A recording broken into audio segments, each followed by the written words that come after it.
Since the beginning of the COVID-19 pandemic, there has been a word that has constantly popped up over and over again: unemployment.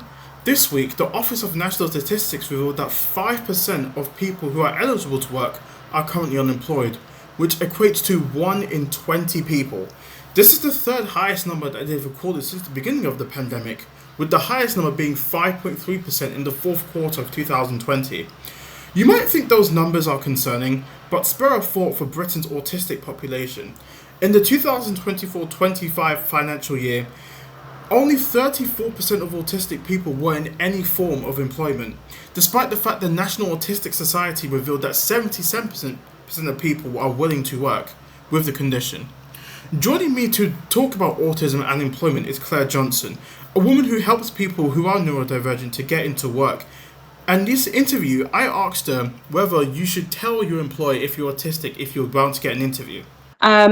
One of the things that you can do in that instance is work out when is going to be the best time to tell them. So it might be that if someone with autism is applying for a job, the application form they can complete no problem at all. They then maybe they get called to interview and they think, actually, do you know what? I think I'll be all right at the interview, but equally, maybe it would be useful for me to say to the employer, I do have autism at this point. So that I guess it comes down to you as an individual.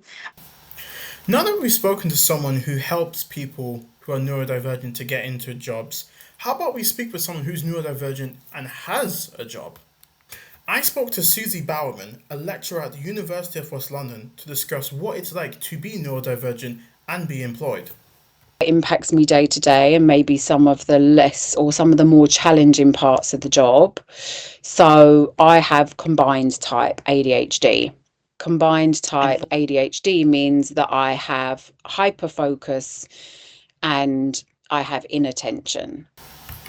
As someone who is autistic, in all honesty, I do kind of worry about what am I going to do when I eventually do have to get a job, possibly later this year, because the job market's already bad enough, and adding in my condition, I don't know what I'm going to do. I'm genuinely worried.